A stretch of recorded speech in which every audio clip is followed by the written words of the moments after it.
Hey everyone, welcome to this episode of the Optimism Show. Today I'm really excited that once again we have Chris Carella from Scout Game, from Charmverse, years leading product teams, and recently actually working on some awesome AI stuff that I'm really looking forward to diving into in this episode, especially about what AI and how AI is transforming everything from software development to marketing and sales and what it really means for organizations out there. Chris, welcome. Awesome. It's great to be here. I always love talking to you.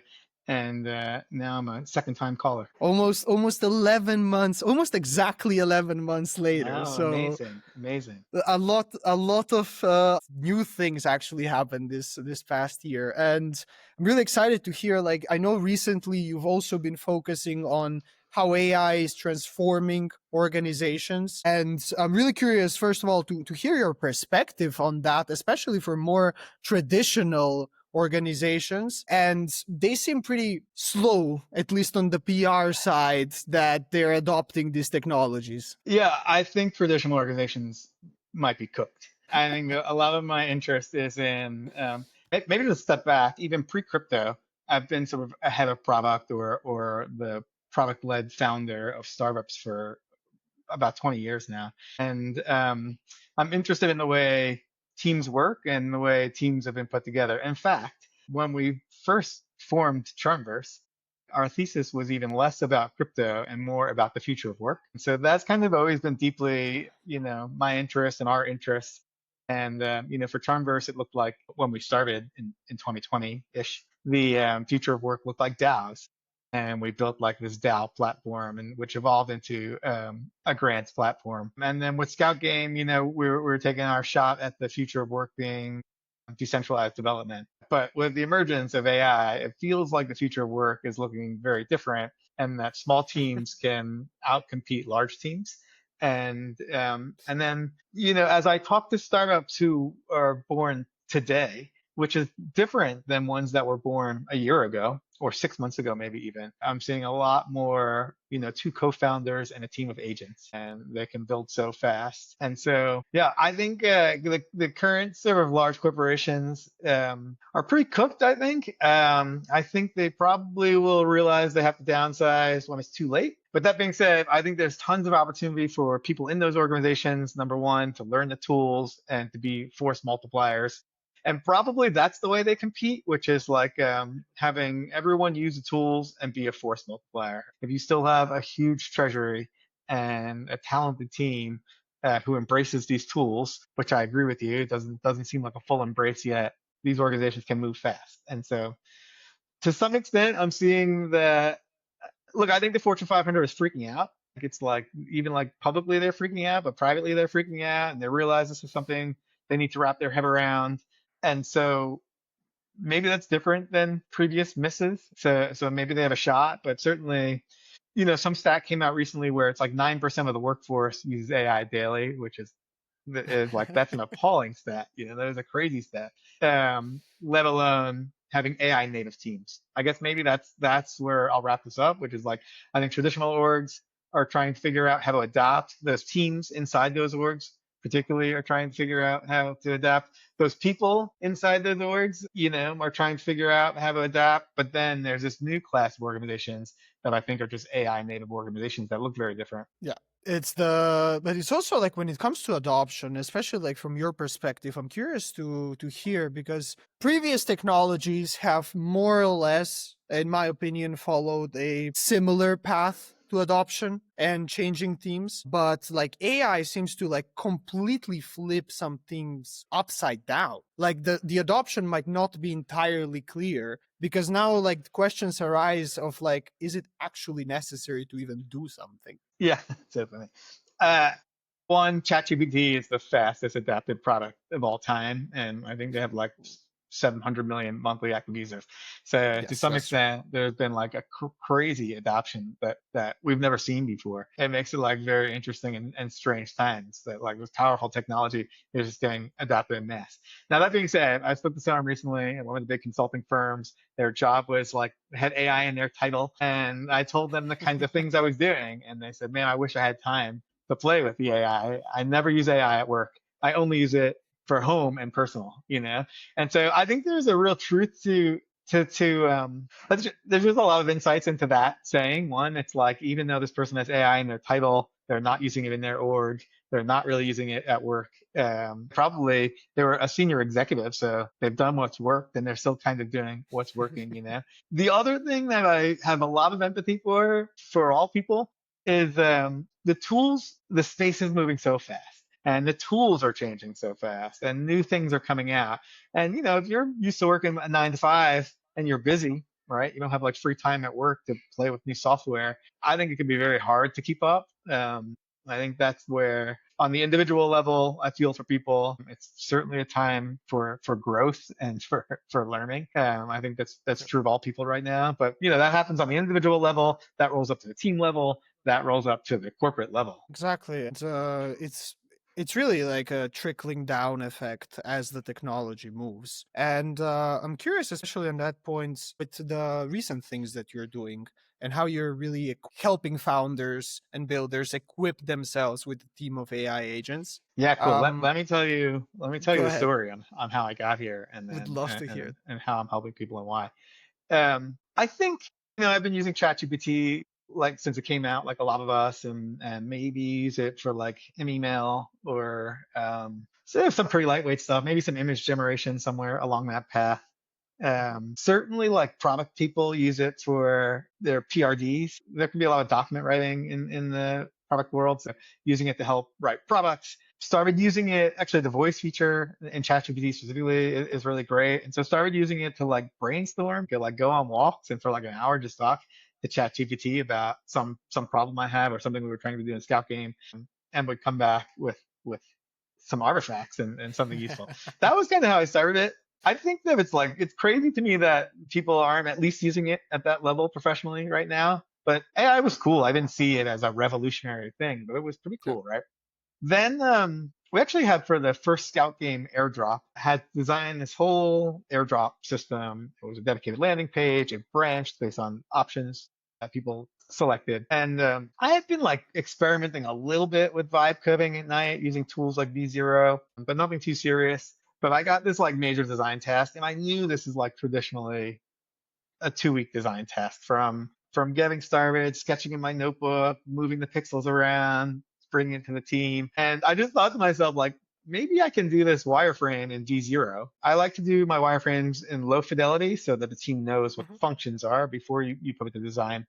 And so I just did it in like a day. It was like maybe even less than a day. Like prompted D0. This was like, again, almost a year ago, as we're just talking. I asked it to make lo-fi wireframes. I described the whole thing, and it nailed it. And then I was able to vibe code the interface changes, and then I have a fully clickable prototype. So for something that would have taken me 2 weeks, I have a fully clickable prototype in one day to hand over to the team. One question over there, and especially I've seen myself developing with AI in the past reach that level where it's like a point of confusion, in the sense of you realize that, okay, you can do so many things so fast, but then what is actually worth doing? Would love to hear your thoughts and perspectives on that, because I'm pretty sure a lot more people are facing that at certain stages of their product development. Yeah, let me accelerate my story, because then that's where it sort of leads, right? Which is, so first, like, cool, I can wireframe. Now I'm like, oh, this is a really powerful tool. Then I just opened up Cursor, and look, I have a computer science degree, but I have not touched production code in 20 years probably. But all of a sudden I was able to like make small changes to our code base, then larger kit changes. And I realized I could like really participate as I'm not gonna say I can participate as a developer, but I could like participate in our code base, in our pretty complicated code base. As a project, we continued to like decentralize, and people left, and or people like reduced their hours. And as that happened, we were like just as efficient as ever. In some ways, like when we have a really small team, we got super, and everyone was using AI, we got super fast. And so that was like my firsthand insight into like running a team where everyone is taking maximal advantage. This is like pre Claude Code type stuff, but everyone was taking maximal advantage, and it was like, wow, we went from like a 12-person team to like a 4-person team, but our velocity is the same. You can't tell any difference. And so that was like super interesting to me. And then I realized like actually can spend less time on this because I now have automated so much stuff. And so as a result, that like freed up a bunch of my time. And I've always had lots of side projects. Right now, AI is like my only side project. And so when I like immediately spent time in first in Cursor, but then like Claude Code is kind of now my girlfriend. But when I first started playing time, I was interested in Farcaster mini apps, Mhm. and pretty like people who know me, especially in the sort of product development world, know me as someone who ships. In fact, I think the greatest compliment I ever got from someone was, if we put all of the best product people in the room, Kris would ship first. And so like that was always my reputation. But then I got these tools and I just started building and not releasing and building and new things and trying all this stuff and not releasing. And I felt like maybe I was, and this kind of brings up to your point, right? Like I'm just building so much stuff. By the way, personal tools are really great and stuff that like sticks around, that's a helpful way to do it. I'm trying to create consumer products. And at first I just kind of thought I was doing it. It's fun. It's super fun. On one hand, I didn't think too hard about it. I just built something throughout. Then I started thinking something was wrong with me. And like, hey, why am I building all these toys? And why am I not shipping anything? And I was pretty overwhelmed by that feeling. And then I realized, like, oh, this is a feature, not a bug, because for the first time, we can build things without sunk costs. And so you literally can build a whole app in a day or two and then throw it away because it's not great. That's much harder to do when you raise venture capital, you build a big team around it, and then it takes you 6 weeks to see the product. And then in 6 weeks, maybe you have a hunch that it's not right, but you're like a believer and you're pushing forward, and you may push forward for years before you can throw it away. And so I actually think it's a tremendous gift and a feature to be able to rapidly prototype and throw things away so quickly. And so that's kind of where I am now. I just think like, no, this is right, because when you build something awesome, you'll know and you'll stop and you'll dedicate your time onto it. Until then, we can try many things. Venture capital companies invest in tons of products for every one that's successful. So like, most product ideas fail. I think that's true of crypto grants and crypto projects as well. So now I feel like we have, so I think it's actually a great thing. So I think people should still ship, and finally I'm getting around to shipping something soon, I think. But it took, I don't know, maybe I'm on my 30th idea, and it's finally like, oh, I think this one's actually really good, and the world should see this. So that's kind of how I think about that issue in particular, which is like, I also think that I think that's hard for organizations. I think it would be hard for a product team to say like, give us 2 weeks, we'll show you 4 things like that, which is totally how it should work. But that's like not in the DNA of most companies, right? And then I've been thinking a lot about, I was head of product at 2 startup studios, and I'm getting like, the things we used to say we could do in startup studios feels like you can actually do now. And so at these startup studios, we would maybe prototype 6 things a year, and then maybe less, 5 or 6 things a year, and then we would double down on 2. And so our goal was always to like launch 2 companies a year. I can do 6 things this week, and so like the velocity of this stuff is really incredible. I think, I'll just step back. I think it's a feature. People should build stuff. If you build something amazing, you will know it's amazing. I fully agree with you on those points, and especially when it comes to the speed of ideas getting like it seems like execution is getting solved as a problem, which is on one side nice to hear. It's like it's getting sped up for a lot of people. But I'm curious because there's this shift of like the focus is starting to kind of go also a lot more on ideas, on what is new, what is unique, and what clicks. I'm curious to hear your perspective of what are the usual mistakes organizations you've noticed make when it comes to actually shipping and doing things faster. Like what are usually the hunchbacks that just keep them in place, that don't allow them to move forward? Yeah, I mean, probably the easy answer is process.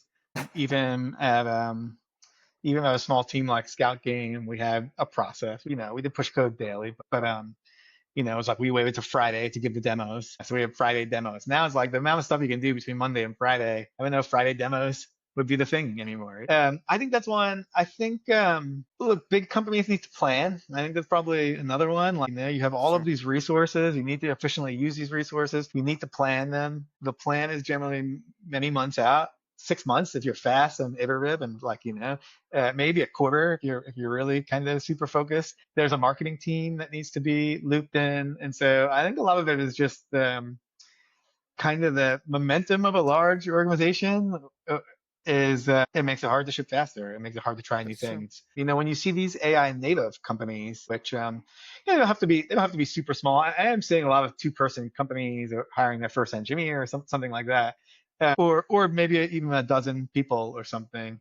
Although, like when you see a company with a dozen people, they're generally arranged in very specific product pods, but they tend to do everything, right? And so I don't think like developers' jobs are going away, and I don't think product managers' jobs are going away. I don't think designers' jobs are going away, but I do think they're becoming one. Like I think every developer Right. now is becoming a product manager and a designer, and every designer is becoming a product manager and an engineer. And so I think this stuff is merging. And so with a small AI native team of a handful of people who are all doing all of the stuff and can use AI to define a go-to-market strategy that doesn't have to be a dedicated go-to-market engineer or something like that. I think they can just ship super fast, and then I think that's really it. It's like I believe in cross-functional teams, small cross-functional Yeah. teams, which would be like in a pre-AI. I think my ideal pod would be like one designer, one product manager, 2 engineers. That's a small team. It's like maybe it fits into Jeff Bezos' 2 pizza team, and that team can build and ship a product and kind of know a lot of what needs to happen. Maybe there's a marketing person on that team or a copywriter or something like that. But now we're all cross-functional teams as ourselves. We are Yeah. individual cross-functional teams, and so from the 2 pizza team to like a 1 burger team is kind of what we've moved to. Now, there's a lot of automation involved in making this stuff happen. There's a lot of work, a lot of setup, even just to put your social media on being done by an agent and sounding pretty good and being pretty on brand is a lot of work. Exactly. So, a small team with many people, and one person focuses on the social media bot agent this week, and someone else is focusing on the code. But I think I don't think we've really seen how It's larger orgs are going to adapt to that kind of, team, that squad. I feel like just as you said that, it clicked like as things are merging, as one person can do a lot of different things right now. It seems more or less as we're re-entering the polymath era that was during the Renaissance. Like in Yeah, some maybe it does feel shape that or way. form. I do feel like it's like that. Yeah, I think that's a good one. The look, just to go back to like how I'm starting to help people. So, but one thing is, so just through kind of circumstance, I've been fortunate to spend 10 to 12 hours a day for 6 months now using the AI tools. We're still working on Scout Game, but like I said, my time is reduced on it. We've got a really well organized system, and I just have a lot of time to work on this stuff. And I didn't need to like go get a job and reduce my time again. So I've been playing with this stuff forever. Not forever, for 6 months, but a ton of time during those 6 months. And then I ultimately got to Claude Code, and I'm Mhm. quite good at Claude Code, and I can build. It is a weird superpower to have when all you've ever wanted to do your whole life is build products, and now you have all of the capabilities yourself to build them fast. It's like a very weird thing. But what I realized is like in all the chats, and actually other people started to point this out to me. I'm the only non-technical person in the chats. And by that, I mean like I'm in these Claude Code chats. There are all these 10x developers and me. And I can hold my own certainly through the conversation. I think if we had to open up a code editor, I would lose that competition, but I never really have to do that. And so then I just started thinking about like, the best engineers have the best tools right now. Now, I think there are great tools like ChatGPT Agent or N8N or even just, whatever, ChatGPT itself for all of the peoples. But the developer tools are way ahead. And by that, I mean developers are the only ones who really have tools that are like 10xing or 100xing their velocity. And I didn't quite realize that was happening. It was like, great, I love to build products. Everyone else who loves to build products must be doing this too. And then I realized like, oh, the product people are not using these tools. They heard about the tools. They maybe try it out on a weekend, Yeah. but they're not really fully using it. And in this world where we're all coming together to be these polymaths, it's like, oh, my product friends are going to lose out because they don't have access to the greatest tools and they're not trying it. And so then I started just offering workshops specifically to product people and then a little bit wider to just non-technical people. And my promise, and it's true, is in 2 days, we'll launch an app. You could go from never writing a line of code to launching an app, and I focus on Claude Code, and I mostly teach how to use Claude Code. And in my head, I'm in that place where we discussed, where it's like, oh, you need these AI native orgs. The old orgs are dead. Like the product people must be coming to me because they want to. That's the kind of disruption they imagine. And then, actually, to my surprise and delight, is no, they're there to make their organizations better. They want to know how they can be force multipliers on their team. A lot of them want to bring AI to their team, to their engineers, but feel like, well, I'm not really using it myself. I don't really know what I'm talking about. It's hard for me to like bring this to the team. I think like 2 days of intensive using Claude Code, you have all of the light bulb moments. Even if you're not an expert, how your team might be using this. What does this mean for your team? And then how do you return back to a team after 2 days of being able to help? And then that help kind of is one, like literally being in the code base, even if it's just for copy changes. Like engineers don't want to fix their copy, So that's like a simple way to do it. But a bigger one that I've seen people get excited about is prototyping. And like, hey, my engineering team is going to write the real code, but I can at least present a working prototype of what I'm talking about now. So that's kind of an interesting way that I see people with traditional jobs trying to empower themselves to bring it into the org. That's honestly a very interesting point, like how also, which has been happening to some extent in crypto as well, from what I can see, is like how the change is going bottom up rather than always going top down. Yeah, I think that's true of a lot of things. I think classic Slack was like this bottoms up thing where you would get one team would use Slack, and then another team want to communicate with them, they'd have to use Slack, and then Slack would run through the organization. By the way, Slack is like maybe underappreciated disruptive organizational change. Because before Slack, we like had email and phone calls, and that is like not a thing at all. Sure. So Slack is one of them. I think Figma was bottom up, where teams just brought it in, and it looks like kind of AI is going that same route. The slight difference that we are like the organization wants you to use AI, right? The CEOs all know that we need to be doing this. Probably I'm talking about product people who don't understand the tools. Imagine the CEO of a big company is probably just getting their AI information from the Wall Street Journal. So they don't really, a lot of cases, they don't really know how to push organizational change, but they're generally supportive. And so there is kind of this top down, bottom up thing happening a little bit. Yeah, I think, but totally, it's like people bring the tools. What happens with middle management? Yeah, I think that's probably the jobs that go away, frankly. But middle management can contribute, like you can become a contributor. Actually, I think maybe a lot. I have 2 thoughts on management. One, I think it's going to be a world for contributors, right? Small teams of contributors where everyone contributes, and like no one needs to spend the week looking over the P&L. Like the machine gives you the P&L in minutes, right? So that's one, man. The other thing that here was like, okay, here's another thing about my journey here and why I started bringing it to product people. At first, like you had said, at first I was like just building a lot of things, and I would often like build myself into a corner, not like a technical corner, but it was like, wow, I spent 2 days on this feature. Why would I even build this feature? Like no one would ever use this feature. I built it because I could, and I thought it would be cool. And I started thinking, it's like I'm like doing a lot of this stuff alone. I'm like, man, even if I had one other person in the chat with me, they would have told me like, this is dumb. Why don't do this? But they didn't. So I was left to my own impulses, and I started building all of this stuff. And at some point, I realized like I have a career and like skill set in product management, and I'm not doing any of the product management stuff. I'm just building. I'm just going. I'm just building things because I can. It's like I have clay. I'm just sculpting. So then I started to reapproach. I think I shifted from vibe coding to what I think of now as like agentic engineering. But I think that switch was like, great. What if I like actually have a PRD before I started? And it's pretty common practice now amongst agentic developers. But what if I had a PRD first? Great. What if I broke that PRD down into stories? What if I just worked on one story at a time and tested it and made sure it worked? And then everything just clicked, and everything I built was so much better. And so it was like, oh, the product stuff is actually very important in the building of products. The words coming out of my mouth even sound ridiculous, but when you have all the tools, it's easy not to realize that or not forget that.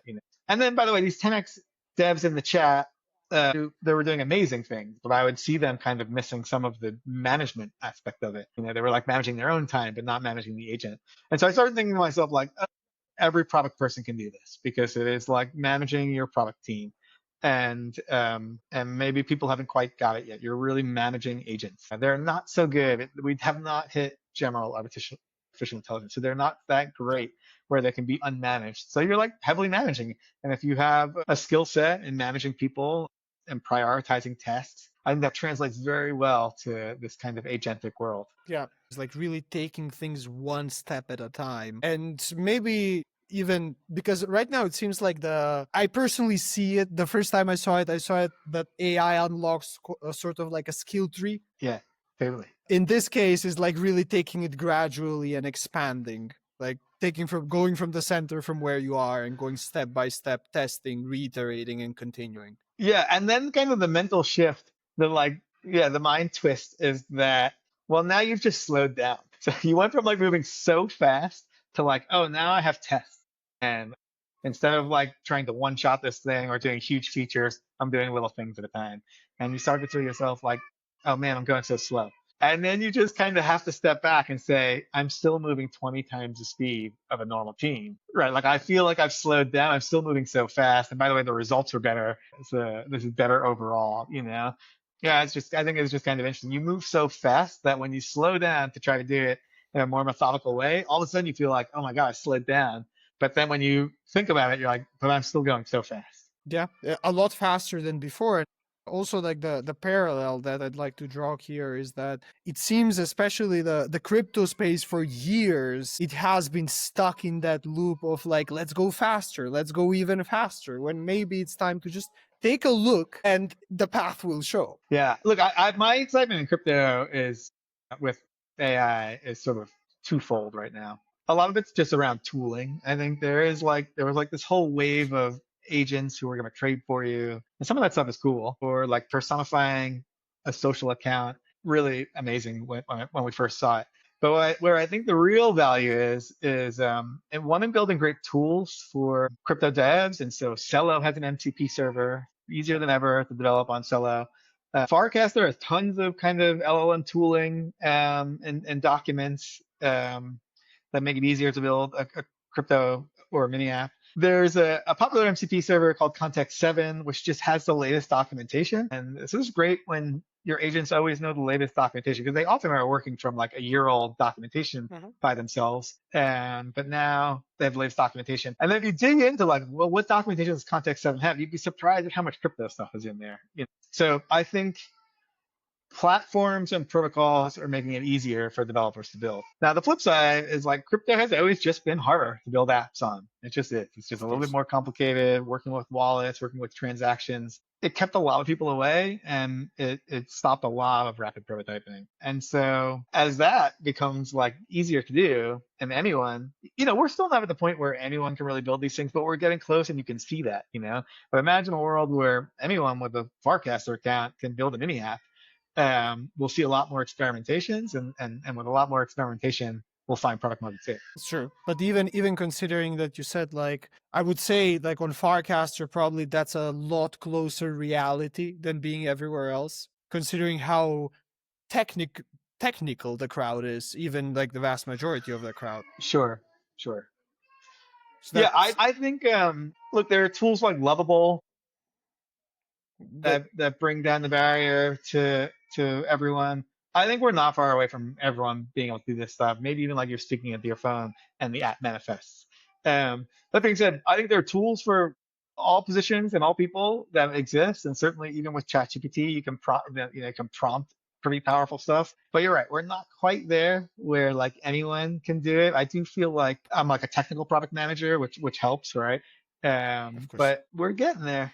We're absolutely getting there, but even now it's like a small, the learning curve is incomparable to where it was before. So we're pretty much there, I would say, from my perspective. This is where it's like the mental shift of time. Time is like this hard thing to grapple with, which is, you are totally right that like just to build a basic thing, my homepage, as someone with no technical ability, you can totally do that today, right?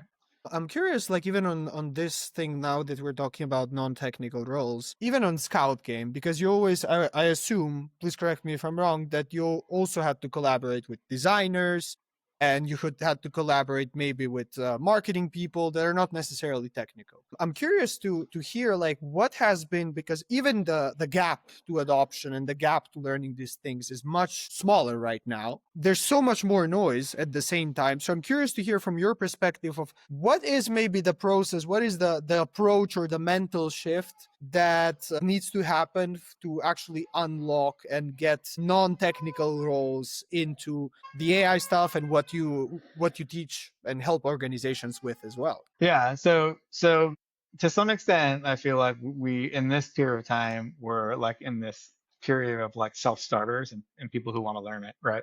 Let me just tell you this story here, which was at some point at Scout Game, we all started using AI without telling each other. And also, I think like even maybe 8 months ago, 9 months ago, there was like a little bit of a taboo around the fact that like, hey, I use AI to help write this blog post, right? Or like, hey, these social posts were done with the help of AI. So I'm not saying we were keeping secrets from each other, but we were certainly not information sharing. And then, at first, like the developer teams, we totally unlocked it. I actually mentioned something on one of our developer calls, and then someone else was like, "Oh, I'm using it," and then someone else was like, "Oh, I'm using it too." Then we decided to buy everyone cursor accounts, and then there's great knowledge sharing amongst developers, teaching each other how they use tools. And what I hadn't realized at that moment was that like everyone else was also using their own tools. And it wasn't until like slowly through conversations I realized like, great, everyone's experimenting with this stuff. And then I looked up and it's like, as a team, we are moving so fast. Everyone must be using AI. It's like impossible otherwise. So that was like that bottoms up thing. Then it was like, hey everyone, we're all using AI. Do you know we're all using AI? And like we came to that like shared understanding. They're like, hey, we're all using this stuff. So now let's share what we're doing. And it could be more like, hey, I'm not just going to share you the final PRD. I will share you the final PRD. But also, here's this whole chat thread I have about it, right? And so now the designer can see kind of my train of thought and the feedback coming from it. And so in that sense, be more in line. And then I just really think it was that. Once we all realized we were using it, we all started. One thing about AI is that the space right now is there's a lot of noise. And also, I feel like there's just a lot of informal knowledge sharing. All of my best Claude Code tips and tricks have come from a group chat, not from Twitter, not from a PR, not from a press release, So there's a lot of like informal knowledge sharing. So I think when you get your team together, you just got to sort of informally share. In fact, if I was on a team at a corporation where I was the only one using this stuff, I would go out of my way to show people how I was using it because it's actually quite easy to use, right? And people can be intimidated by it, but it's super easy. So I would go out of my way to like show people, not hide that I'm doing it. I would show people that I'm doing it and how I'm doing it. Oh, but that's also one really interesting point that you mentioned there is how then just rather than just giving the result out there, you can show your line of thought so other people really understand what the idea is and Yeah, what you're really absolutely. trying to convey in the first place. Yeah, because and then there's like just some basic game theory, which is you can be a superhero. Like, wow, the team thinks you're amazing. Like you're doing amazing work. Like I think without question, when you harness these tools, you're doing better work, faster and better. And so one, you can start and you're using these tools in secret and you're doing amazing work. I bet a lot of people. I bet that's like the dominant mode of how people inside of bigger companies are using this stuff. Or you can share that you're using this stuff and teach all of the people around you to do it. And then as an organization, you're going to move faster, right? So it's like the interesting game theory. It's like, do I want to be the superstar or do I want this team to move, with modern velocity? Which could also be like steering a bit the conversation to like AI native teams, like that as well. From my perspective, and I might be missing something here, but that sharing culture might be one of the biggest advantages actually of smaller startups compared to large organizations. Yeah, I think that's true. Well, I think that's just generally true, but also some companies are doing a good job of like getting roles to like write your automations for you, right? That's actually a pretty good way maybe to introduce a team to it, which is like, hey, all my role is I look at the team's bottlenecks and I use agents and workflows and prompts. I just construct. There's a role now where it's like I just construct amazing prompts for my team and it helps them move faster, right? That's like a pretty good way of introducing the rest of your team to this stuff. I think with AI native teams, the information sharing is intense because, like I said, like there's just a lot of this stuff is trial and error and experimentation, and so you have to like either ask for help or announce when you did something amazing. Yeah, I mean, it's just I was heavily accelerated in like an AI native team, you know.